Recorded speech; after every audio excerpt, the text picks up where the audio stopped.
تعال احكي لكم قصة سريعة. انا رنا، عندي 29 سنة.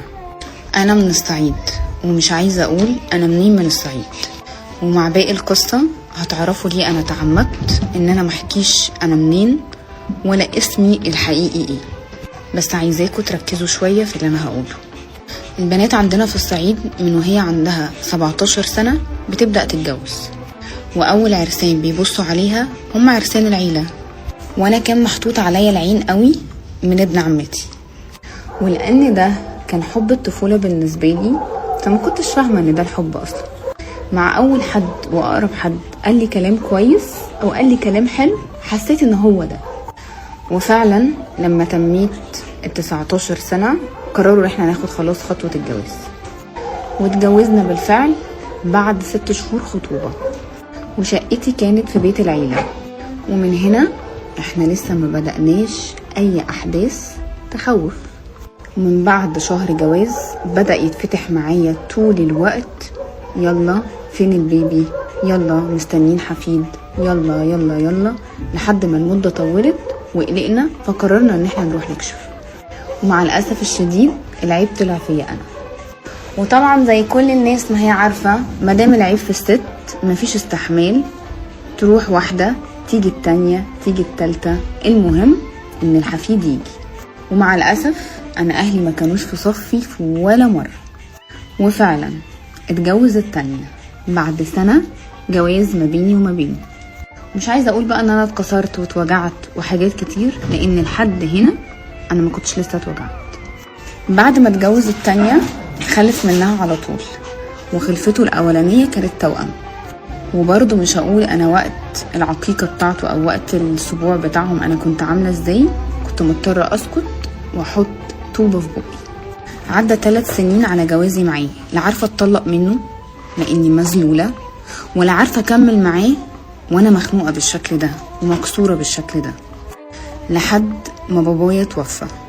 ومع المناسبة يعني ان انا اصلا مامتي كانت متوفية وما عنديش غير بنتين اختين، واحدة اكبر مني وواحدة اصغر مني، والبنت الاكبر مني متجوزة اخوه اللي هو ابن عمتي. بعد وفاة بابايا على طول الدنيا اتشقلبت. عمتي اتعاملت معايا وحش قوي، هو شخصيا كان بيتعامل معايا وحش قوي. خناقتنا كانت ممكن توصل لحد الضرب، والضرب المبرح مش الطبيعي. من ضمن الخناقات اللي اتخانقت فيها وتدخلت فيها عمتي، كانت عمتي برضو بتمد ايديها عليا، ووصلت ان هي ضربتني بخرطوم المية على جسمي لحد ما جسمي كله كان بيشر دم. واختي مش عايزة تتكلم عشان بيتها وعشان جوزها لانه منهم، وانا مش عارفة اتكلم عشان ماليش حد. وكل الناس كانت شايفة ان انا ارض بور ما تستحقش ان هي تتكلم ولا تفتح بقها. فضلنا في الاهانات دي 4 سنين كاملين، لحد ما بقى عندي 25 سنة. وقرروا ينزلوا القاهرة على سبيل ان هما بيتفسحوا ويتبسطوا، وانا كنت قاعدة في البيت، انا الخدامة اللي موجودة في البيت. هو ده بجد مش كلام مسلسلات، ده اللي بيحصل عندنا في الصعيد. وخدوا بعض وقضوا اجازتهم، وكانت مراته اللي هي ضرتي كانت بتفضل تبعت لي صورهم على اساس ان هي بعتت بتغلط وتمسحها. ولما رجعوا من السفرية قعدوا يتكلموا كتير على قد ايه ان هما كانوا مبسوطين والاولاد مبسوطين والدنيا جميلة، ان هما قد ايه اسرة متماسكة وحلوة قوي، وان انا اوحش حاجة اصلا في البيت.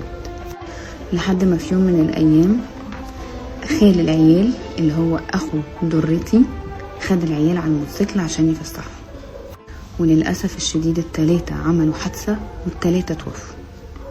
وفقد عياله الاتنين في نفس اليوم، وهي فقدت أخوها في نفس اليوم.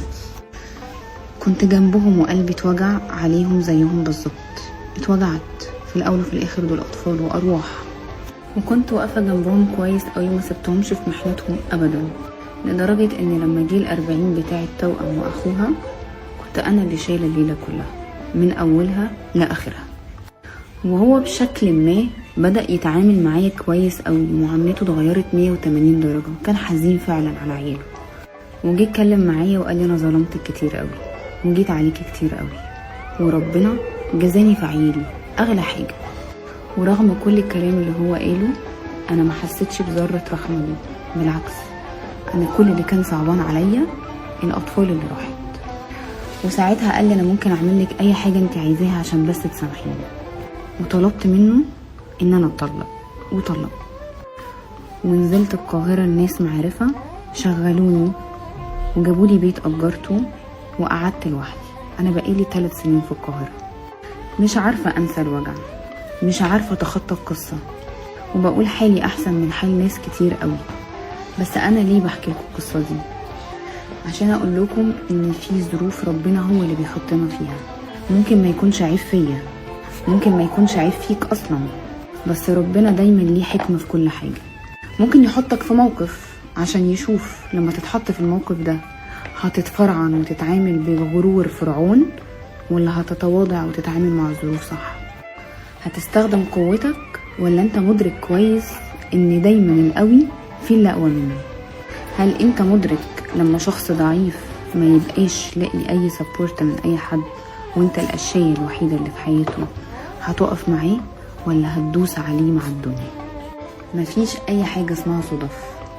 في كل موقف ربنا بيحطه في طريقك عشان في درس معين هتاخده.